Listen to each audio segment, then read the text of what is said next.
I'm Chris Mills with surfstrengthcoach.com. This routine can help specifically your ability to get into a crouch surf stance position, the ease to pull your legs underneath you in the fluid pop-up process, a tiny little barrel crouch. It's all about hip, knee, ankle health. It's all about your ability to compress. Maybe a surf coach has told you need to get lower, or stop pointing your back knee backwards, or stop hinging. Maybe you can't. Maybe your inability to move is limiting your technique. Your ability to move is the underpinning of better technique. If you can't move and the technique requires it, you can't do the technique.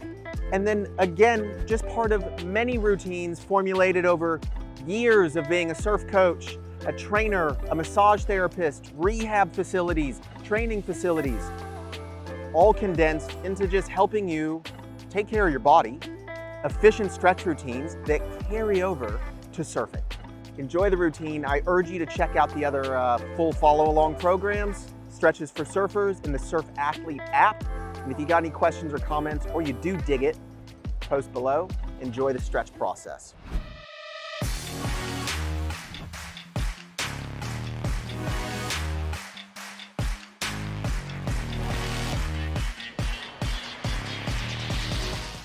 Thanks.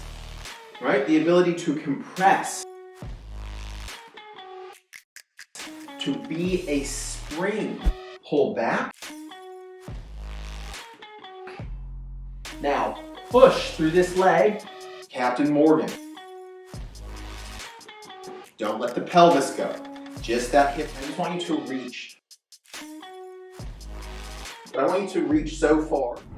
Surf Athlete app, Froth Lords, today is all about working on the compression archetype. Mobility of the hips, ankles, knees, essentially compression being compression extension, and your ability to get into a surf stance, right? The ability to compress, to be a spring. If we start looking at the surf stance, so mind you, there is variance amongst this. If you look at Italo or Gabriel Medina versus, they're usually often a bit wider, especially on their backhand, versus like the Craig Anderson, who's had knee reconstructions, right? This back leg collapsed. The modern progressive style surfing is actually biomechanically not very nice to joints, right? This back knee tucked, lack of hip control, driving into a bunch of internal rotation, adduction at the knee. These are positions that aren't necessarily always super nice on a joint. Hence like knee reconstructions, MCL issues, ACL tears. But if we start looking at what the surf stance is, we can say it's the ability to compress, it's the ability to compress, to be able to move an ankle, knee, and hip. And if we're in surf stance, and I start bringing myself into a more front-on, directionally forward-facing position, what's happening is internal rotation at this front hip, right? So suddenly, if I can't bring my pelvis forward because I can't internally rotate the hip, and then I'm limited in flexion, flexion being this position, then you're getting stuck into this more side-on, hips back, hingy, And then if you start looking at the surf stance again, as this back knee starts to drop in, I bring the pelvis around. This hip is actually going through some external rotation, but it's also going into this kind of nasty adduction. And then tibia, my shin bone, external rotation. So there's all these different mechanical forces. So suddenly if you're lacking rotation somewhere or joint range of motion somewhere, it's going to prevent you from getting into this compression position. So let's get into this routine. As always, if anything causes any discomfort or pain, go get yourself checked out by physio, osteo, doctor. Show them this program. Hey doc, I do this stretch. I feel this weird pinch here. Seek out professional insight if you have any pain or discomfort. Also, if you go back to the compression archetype, the list of movements that support that If something in particular doesn't feel right, you could just not do it or substitute it with something else. These follow-along routines are supplemental to help teach you, help you find certain movements and positions and techniques that resonate with you, and ultimately you combining this stuff into your own life. So no pain, go at it with awareness and understand that we are trying to change your physiology and structure, and that takes time. It's not a one, done, bam, good to go. We need the tissue and physiology to adapt over time. So let's be smart about this. Pay attention to your body. Don't force it. Let's get into the routine. All we're really going to need today is a band for some joint mobilization of the hip, and then something to hold on to. You might also want a pillow. Grab some water too. Got to stay hydrated, right? So a chair, I'm using a dowel rod. You can even hold on to a wall. We'll get to that in a minute. So what we're going to start with, just some ankle movement, right? I want you to think of getting tall, 3 points of contact. Heel of foot, ball of big toe, ball of pinky toe. Those root into the ground. The crown of my head reaches to the sky, and I will now fog up a mirror. As I'm getting tall, you'll feel that fog create some abdominal tension as I'm lengthening. Good, we've got a cylinder of tension here. We've got things structurally supported. Ankles, inversion, eversion. Inside of the foot, outside of the foot. So I've broken a right ankle skating. My right hip gives me grief at times. My right neck. It's a laundry list of things. We are all going to have them over time. But we need to make sure we've got adequate range of motion where it counts. Right now, I can feel that my right ankle is just a little stiffer than the left, so I might spend some time there. We're just working ankle inversion, eversion. Try not to twist the knees excessively. Bring the feet a little closer. Roll to the inside of one, outside of the other. We can do both to the outside, both to the inside, both to the, being tall, fog up that mirror, keep a little bit of abdominal tension, right? Nice muscular, controlled alignment. Now we're going to go into ankle circles. I'm going to hold on to my support.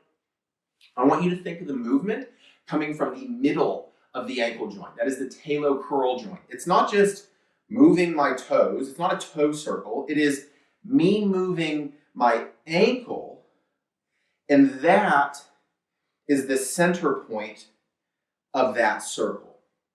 First circle, 30-40% effort. This is a controlled articular rotation. The subsequent circles, more intensity. 50, 60, 70, 80% intensity one direction. Good. Now let's reverse it the other way. First circle, 30 or 40% effort. Just move it. What we're doing is scouring the edges of our ability. Now, second circles, more intensity. Refer to the controlled articular rotations program or videos within this program. Each subsequent circle is more intensity. And don't just run through it. Find your tight spots. This is the ankle I've broken. So there's some parts in there that I have kind of a hard time controlling. Like right there is kind of weird. Right there. Good. Switch feet. Remember, first circle, 30%. Subsequent circles, slowly increase that intensity. The circle comes from the center of the ankle joint. The ankle and shin are just moving because the center of my ankle joint. Nice tall posture. Let's control that hip. I was getting a little slack there. So much of good surfing, being able to be a spring, being able to compress, relies upon an ankle that can really move. Switch the direction. First circle's 30%. The subsequent circles, more intensity, 50. Good. This next one I'll do like 70. And this third or fourth one I haven't counted. I'm going 80. And this is just checking in. What moves, what doesn't move. How does it feel? How does it feel today? Knee circles.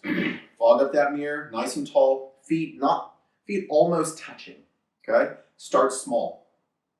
You can even go hands on knees if you need to, but don't sway the upper body. Right, forward, left, back. Start small.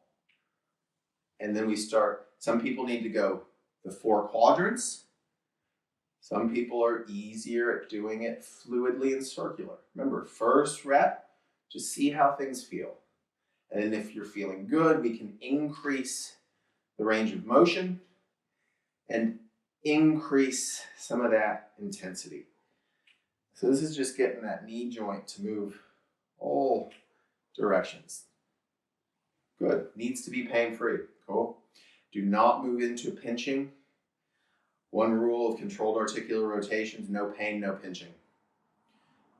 Good. Slowly increase that range. Try to keep those feet rooted in the ground. I'm not moving my torso side to side. Just getting those knees as well as ankles and hips all doing their thing. Good. So we're going to get into the hips, create some space within the joint capsule. That is the intent. Need to wrap up a band. This is a thick 1-inch thick super band. You can order them online quite easily. Remember, you want that band as high up in the hip crease as possible. Not mid-thigh, high up in the crease where it's wrapping just all the way up in and around that groin. That way we can get a really high pull on that femur. So get into this position, get up quite a lot of tension, and now I just sit back. This is going into some hip flexion, and I just kind of move in and out of this position. I'm not seeking out some huge stretch. What I'm just trying to do is reposition the head of the femur, the thigh bone, in the socket, and just move it back just a little. I now go into, I bring my foot across, so this is actually external rotation. And I sit back, keeping a pretty straight back position. So if I round, I'm just moving the pelvis, not moving the hip. And I can start hitting some different vectors of pull. And you want some traction on that. That's why you need a relatively good band. The really thin ones aren't going to be enough. Good. Now I'm just going to switch hips. So you're not going to find a significant, huge stretch. Like I said, it's going to be more of potentially a light stretch in the back of the hip, because all we're trying to do is maybe loosen up that joint capsule just a little. So here, notice it's a directly backwards pull. I sink back and come out. I sink back, come out. Couple repetitions, maybe 6 to 8 reps. Again, I'm not seeking some significant stretch. I'm just trying to slightly reposition the head of the femur in the socket. I now bring the foot across, so that's external rotation of the femur. And I'm just slightly, as I sink back, it's pulling the femoral head back into the socket. A lot of times, that femoral head gets pushed interiorly, and you start getting issues like people with FAI issues, impingement, femoral acetabular impingement. So just a couple repetitions. And if you do get pinching in the hip, you can retest, and see if this has now had a benefit in terms of less pinching or improved range of motion. Let's get back into the rest of the routine. Hip cars. I'm going to kind of run through this quickly. Refer to the controlled articular rotation video. Hold on to a chair, a wall, dowel rod, something to maintain some support. We're only going to do 1 rep per side. If hips are an issue, pause this, do 2 repetitions per side, maybe even 3. Foot comes in front, external rotation. Remember, refer to the controlled articular rotations for more details. Foot comes to the sky, nice tall posture, fogged up that mirror, spine is tall. Foot comes up high as possible. That's max external rotation. Now I bring knee to nipple. That's as high as I can go. That's maxed out hip flexion. Good. And now, don't move the pelvis. Pelvis stays forward. I bring it to this Captain Morgan position.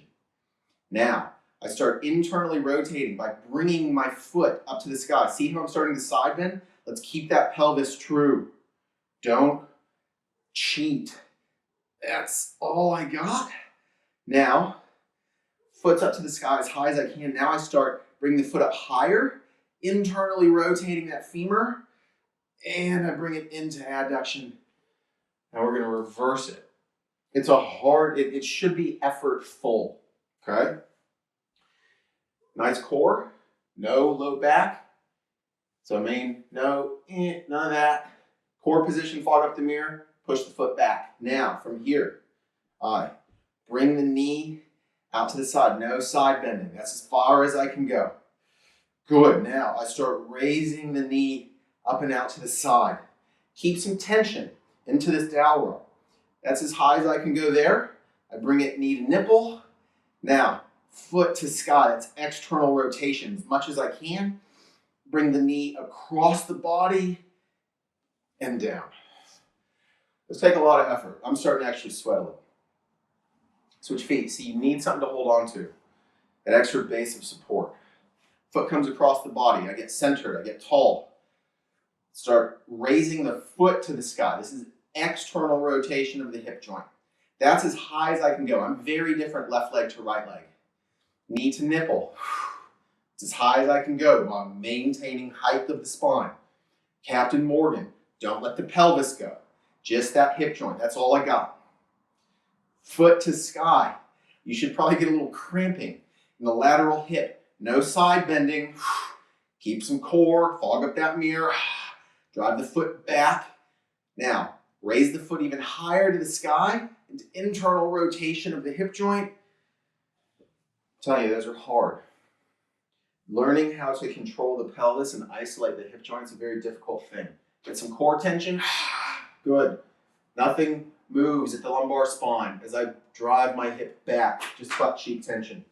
Foot and knee out to the side. Oh, let me get my balance. Good. Work on a strong foot of this standing leg. That's as far as I can go. Notice if I go more, I cheat it with the pelvis. It's as far as I got. Now I start to externally rotate by bringing the knee up out into that Captain Morgan. Driving into the support leg. Knee to nipple. Max knee flexion. That's as high as I can bring it. Bring the foot across. Work. That's as much external rotation I've got. That's not heaps controllable. And then bring it down. Cool. All right. We're going 90-90s. Grab a pillow if you need to or a yoga block. Not everybody can hit this good 90 degree. 90 degrees, 90 degrees, 90 degrees, and people forget their geometry. They always set up super short. Super short is fine if your structures don't allow you to be at 90-90. People have different hip joint structures. A hip socket faces a different way. You might have an anteversion or a retroversion. That means the head of the femur is shaped differently.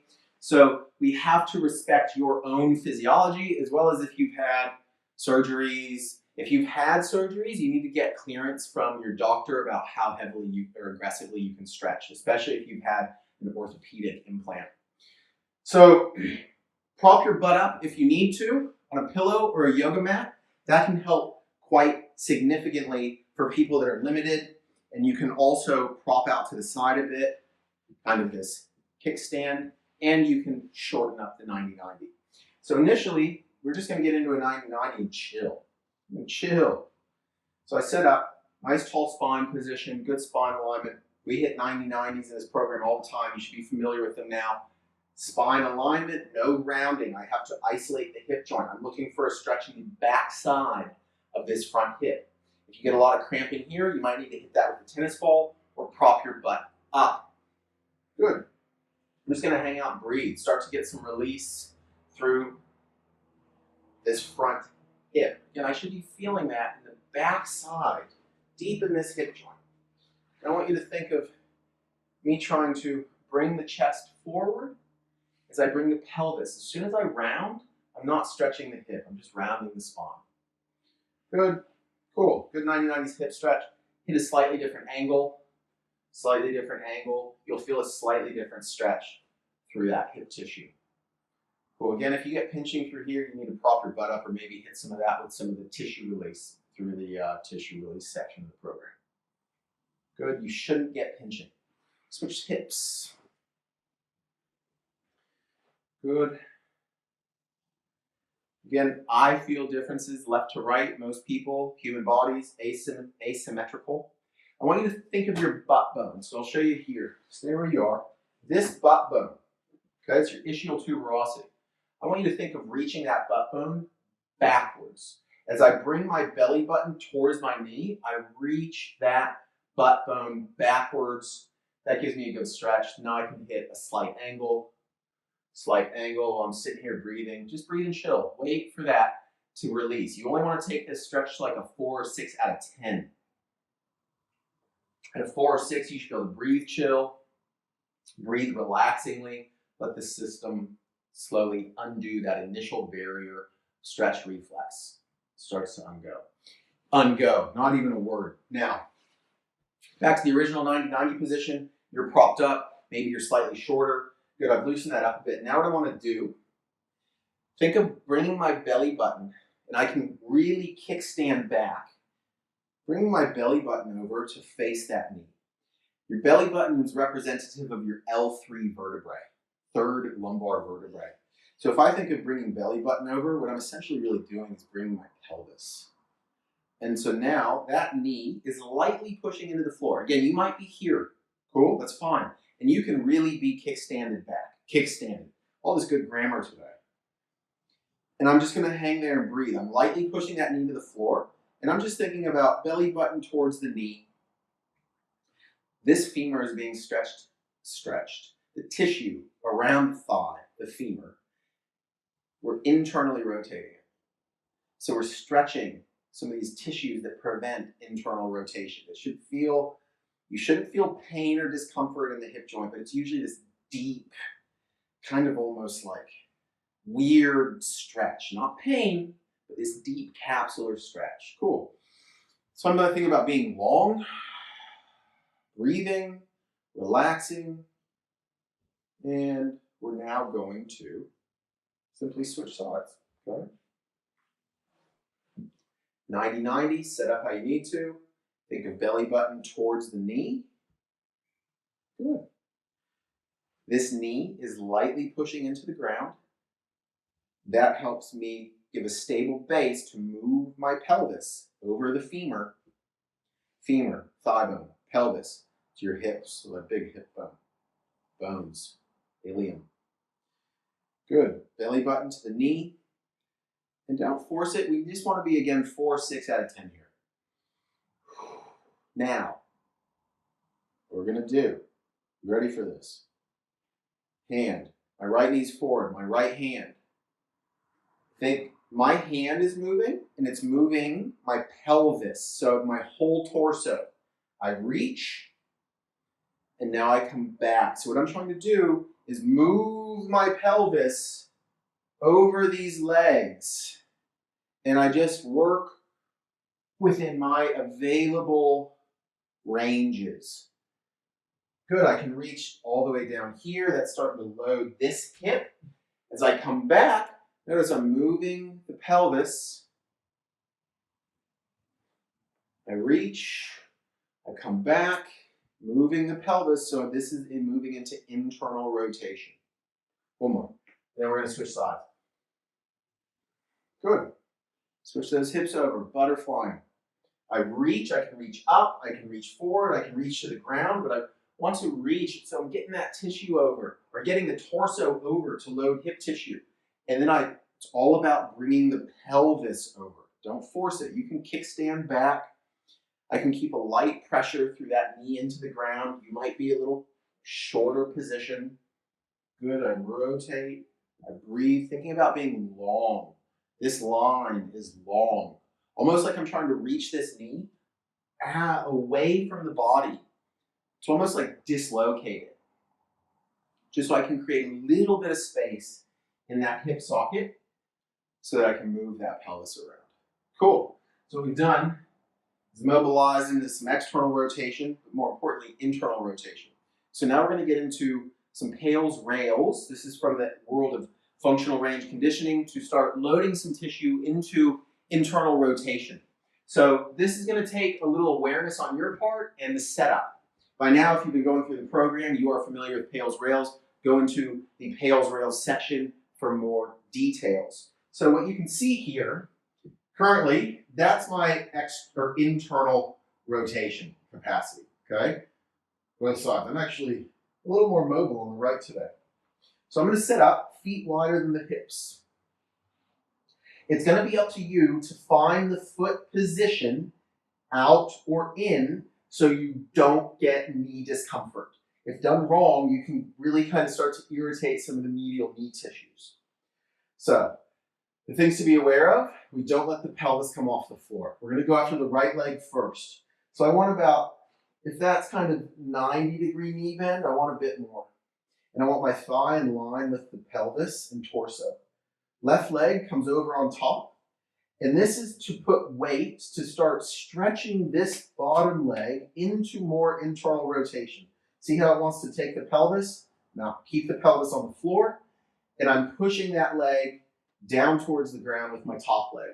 We're just going to sit here and breathe for about 1 to 2 minutes, just so we start getting into that initial relaxation phase of the tissue, the nervous system tone of that tissue, preventing internal rotation. So we want to just lay, breathe, slow breath in, slow breath out.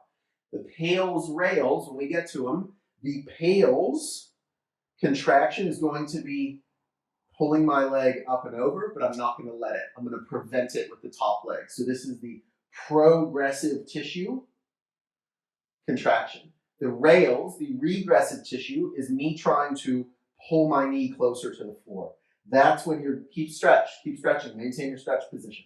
That's when you're going to have to find the foot position so it doesn't bother you. Usually foot more in, and then you can change that foot position as well. So we've been here for about 2 minutes. We've gotten through that initial stretch barrier of tone. So now we're going to start ramping up our Pails contraction by starting to push this knee up to the sky, but the top leg prevents it. 20% effort. Don't let it move. It is an isometric contraction. 30% effort. 40. I've got some core contraction. 50. I'm pushing this knee up to the sky with 60% effort. Top leg is preventing it from moving. 70. 80. Your maximal pain-free voluntary contraction. You're essentially doing that, but it's not moving. I'm keeping it there with the top leg. It is an isometric contraction. 10 more seconds. Your maximal voluntary contraction. When I tell you to, you will immediately switch to rails, which is trying to pull my knee towards the ground. In 3 seconds, 2, 1, switch to rails, pull that knee to the ground. Like I'm trying to pull it away from the top leg. It's probably not going to move at all, but I want to feel groin tissue. And imagine internally rotating that hip in the socket. Your maximal voluntary contraction. This is an isometric load of this tissue in a shortened position. 5 more seconds. When we finish this 5 seconds, the top leg keeps this leg in this new position. 3, 2, 1. Relax. Top leg keeps it there. Slow breath in, slow breath out. We're going to do another round of Pails rails. This isometric loading is to strengthen tissue in an elongated or shortened position. Isometric loads are really safe. It doesn't provide any joint shear. You shouldn't get any DOMs from it. So we find that new stretch position. Find your foot position so you get no knee pain. I really need to be foot turned in. That's tibia internal rotation. Good. So now we're going to start ramping into our Pails. Slow, gradual, 10, 20, 30% effort, 20% effort, pushing the knee up and out, but the top leg keeps it there. 40%, 50, ramp it up, 60, 70, 80. Your maximal voluntary contraction, work. I want you working in this position. This is to strengthen the mobility and range of motion. 10 more seconds, work. This should be effortful. I've got some abs working. I'm breathing. 5 more seconds. We're going to switch into rails. 3, 2, pull the knee to the ground away from the top leg. I switched into rails. Now it's this adductor tissue driving that knee to the ground. Make sure you're in a position where it doesn't bother your medial knee.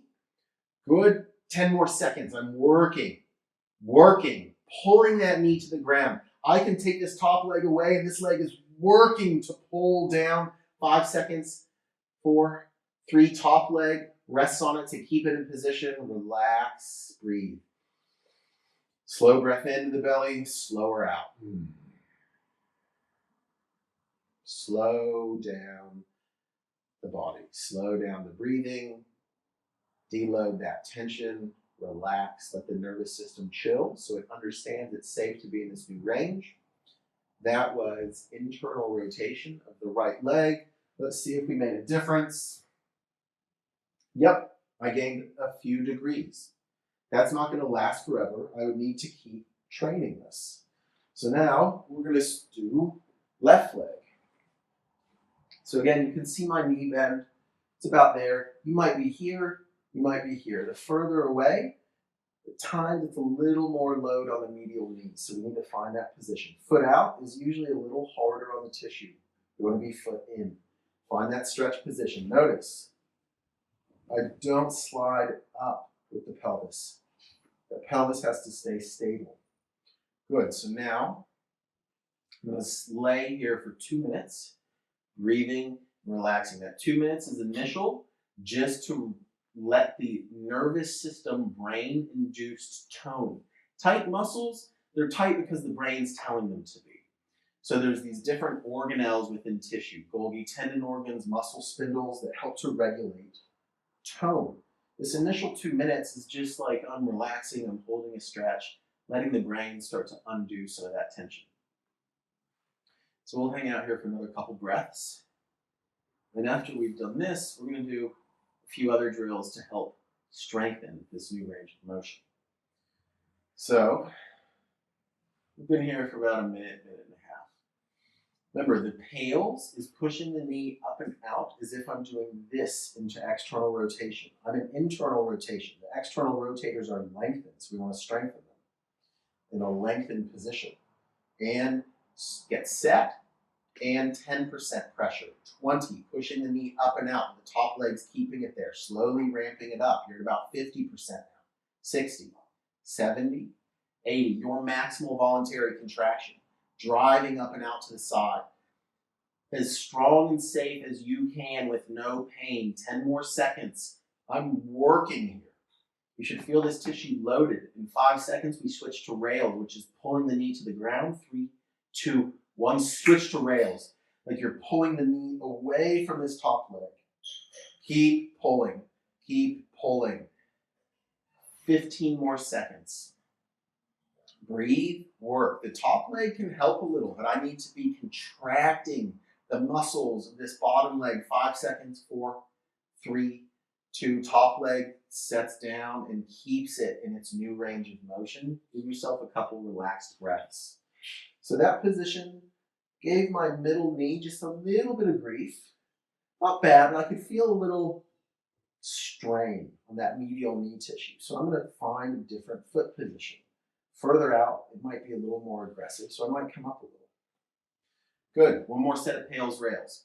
And Pails, pushing the knee up and out to the sky, 20% pressure. 30, slowly building up tissue in this tension in this tissue. 60, 70, 80, your maximal voluntary pain-free contraction. You're working within your range. This is creating strength. You should be working here. It's not, oh, this is a light push. I want you working at your 80% efforts, maybe more. 10 more seconds. If you have hip pain, this isn't the place to start, and you would be doing less efforts. 5 more seconds. We're going to switch into rails. 3, 2, 1. Pull the knee to the ground using muscles. I can pull that top leg away, and the knee stays there because hip muscles around this joint are working. 10 more seconds. Top knee can help a little, but I need to be using muscles of this hip joint, the adductors and the internal rotators. 5 seconds. 3, 2, 1. Top leg comes to rest on top, and breathe and relax there. Slow breath in, slow breath out. Slow in, slow out. So we've loaded some tissue into internal rotation. Yeah, I gained some range for sure. So that's not going to last forever. That's a temporary input. We need to keep loading it or keep doing these routines. So now we're going to go into some other movements. We're going to go into windshields. So I'll show you from this angle. Feet, so that's 90-degree knee bend, probably. Take them a little further. Right? It's going to be up to you to find where you're pain free. Feet wider than the hips. And I bring the knees together. Find the range that you can be pain-free. Cool? Totally pain-free. Think nice and long, reaching the kneecaps away from the body. Draw them together. Squeeze. 1, 2, 3. Relax. So now I'm strengthening. Squeeze. 1, 2, 3. Good. Squeeze. Now again, we all have different shaped hip sockets. Yours might not look just like this. You might be closer together and higher up. You might be further out. As long as you have no pain, squeeze. 1, 2, 3. And relax. And then bring them together. Squeeze. Think of reaching the kneecaps away from the body as I squeeze. Squeeze. 1, 2, 3. We're going to go a couple more repetitions. We're loading this tissue now. Think kneecaps away. Squeeze. 1, 2, 3. Release. Squeeze. We're doing 2 more reps. 1, 2, 3. There's other variations of this in the program that are standing. 1, 2, 3. Relax. You should feel those adductors really working. Think all of that strengthening so you can get into like that position. It's the same knee position. So there's all these standing versions as well in the program. So we're going to just do a couple more drills. We're going to go into rolling shin boxes with some heavier reaches and then some kinetic crawling. So I just want you to get back into your shin box variation, close or wide. And I just want you to reach. But I want you to reach so far that you put pressure into knee and hand and almost start coming up off the ground with those hips. And then I'll shin box, load, pressure into hand and knee. And I push those into the ground. And it's me reaching. See, my butt has come off the ground. Think of reaching kneecaps away. I actively shin box. I reach. I load that tissue, pushing my knee into the ground and controlling it back down. Shin box. Again, go through all the active shin box progressions in the program. I'm not going to spend a lot of time today detailing that one. But think kneecaps away, active butterfly, reach. I push this knee into the ground. That's what's lifting me up with a bit of extra help. We can do some pulses, bit of extra help from the hand. And we're going to go just one more set of pulses here. So I pulse up, I'm reaching, I pulse up, I'm reaching. Cool. Kinetic crawling, you need to work within your pain-free range. Cool. So if your hip can't be here, take it out to the side. If you can't be this far back, you only work with where you can. We're going to go about 10 reps per side. Find your range that is pain-free. You're going to pull yourself back. Oh, there goes that. You're going to pull yourself back as if you were doing this, but the leg's not moving, the body's moving. Pull back. Now, push through this leg to push yourself forward. Pull back. Push. Pull back. Push. We're strengthening that tissue through its full hip flexion. And now I push it into the ground, almost as if you resist it a bit with the arm. So you have to actively push forward. And now I pull myself back. Keep yourself there with the arms a little so you can push against that resistance. Pull back. Again, that knee can be further out to the side. That's fine. Pull, push, pull, push. Good. Switch hips. So this knee or this hip will occasionally give me some pinching if I've been sitting too much or surfing too much. So I'm going to take that knee out to the side a bit to where I know I don't get pinching. Pull, and now push. Good. Pull, push, pull back, push. So I'm strengthening this tissue. I'm pulling it, loading it into hip flexion, pushing it forward. Pull, push. I'm using hip muscles to pull me back. I'm not using my arms. And now push. 2 more. Pull back. Again, you might not go that deep. That's fine. You might only be working in this range. That's totally cool. Good.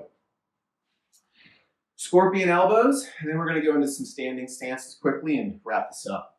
So, Good. So we know this scorpion thing, right? I'm really tight hip flexors always. So I'm going to come up into kind of this downward dog kind of scorpion position, okay? This doesn't need to be excessive here. But then coming back, I want you to use your abs and hip flexors. Think if you had a big old shiny belt buckle, cowboy belt buckle, you pull it to the chin. At the same time, you're pulling that knee up to the elbow, and then opposite elbow. Good. Now I want you to exhale. Inhale. Exhale. That exhale helps contract abdominal muscles. Inhale. Exhale. Switch feet. Inhale up. Exhale. Same side elbow. Inhale up. Exhale. Opposite elbow. If you can't get knee to elbow, that's fine. Work within your range. Slow. If your shoulders give you grief going up into that scorpion, just come here. Opposite elbow. One more each side.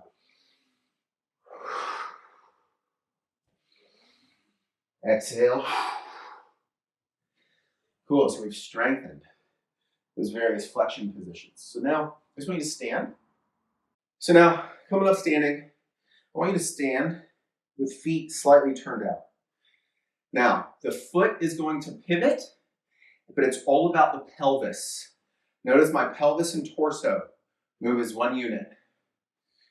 Feet slightly turned out. Good. Rotate one way. Back to start. Feet slightly turned out. Rotate the other way. Good. Standing, pelvis rotations, moving into hip internal rotation.